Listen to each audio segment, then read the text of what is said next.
We will not represent that he intended to commit all of the murders that he did that night, but we know that that is what resulted, and that he then killed Maddie Mogen, Kaylee Gonzalez, Ethan Chapin, and Santa Cruz. So the top prosecutor behind Bryan Kohberger's plea deal breaking down in court as he reads the names of Kohberger's victims in front of their families. That deal sparing Kohberger from the death penalty and expected to serve 4 consecutive life terms for each of the murder charges. The sentencing date is set for July 23rd. Fox News contributor and criminal defense attorney Donna Rotuno joins us now. Donna, I guess the most shocking part of this, and we know he's a cold-blooded killer, but there was virtually no emotion as he said yes to the judge and guilty. Yeah, there was absolutely zero emotion. He walked in, he stood tall, he sat down, and he answered questions as if I was asking you what kind of coffee you want in the morning. It was bizarre, but I think given things that we've heard about him during the course of these pretrial hearings, motions that have been filed, he has autism and other issues. I think there's just a really emotional devoid there.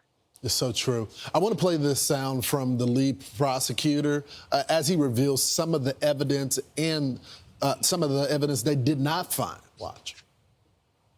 I can tell the court, and the public, the weapon itself, the knife, has not yet been recovered. I can tell the court that the defendant's apartment in Pullman was searched, as well as his office. Spartan would be a kind characterization. The state would present to the jury that was part of the defendant's plan in covering up this. The defendant has studied crime. In fact, he did a detailed paper on crime scene processing when he was working on his pre-doctorate degrees. Donna, why is he sharing this with the court after the plea deal has already been done? And I think it's quite irrelevant considering a lot of the cases, they don't find the murder weapon.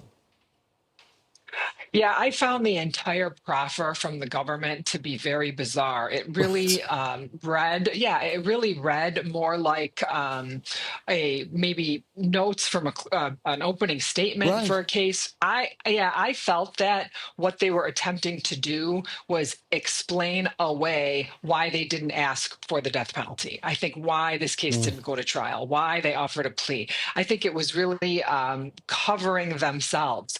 And we've not talked about this, Lawrence, but I really believe that had this prosecutor, the head DA in this county, had the head DA been running for re-election, I'm not so sure you would have seen this plea agreement because these are political jobs.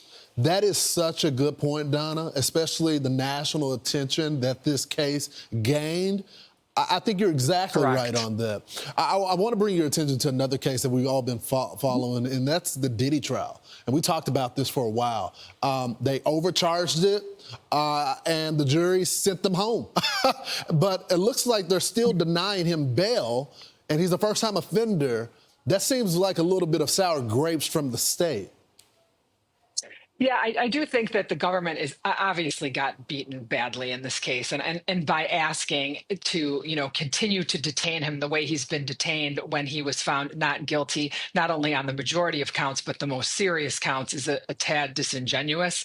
However, he is facing prison time. I do believe the judge is going to give him prison time, and from someone who has represented thousands of people over the years, going back into custody to serve a sentence is much worse than just staying where you are and finishing.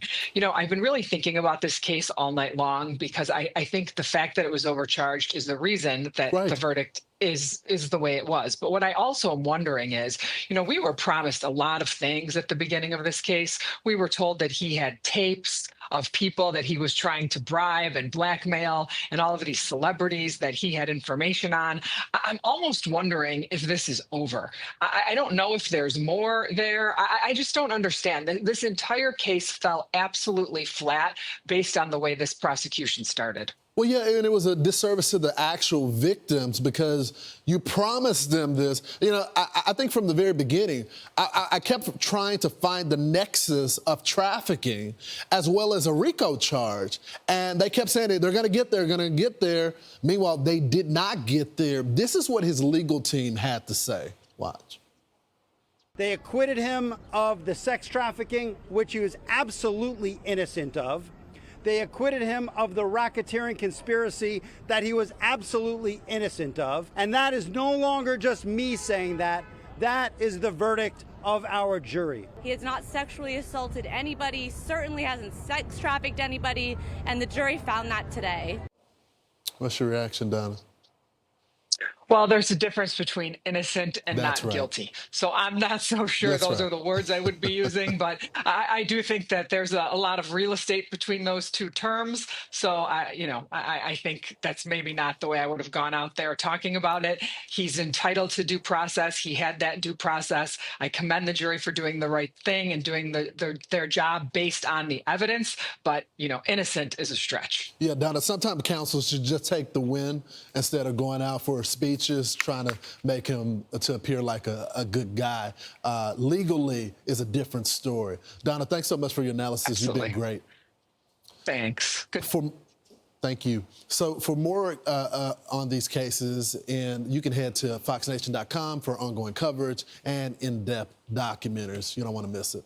I'm Steve Doocy. I'm Brian Kilmeade. And I'm Ainsley Earhart. And click here to subscribe to the Fox News YouTube page to catch our hottest interviews and most compelling analysis.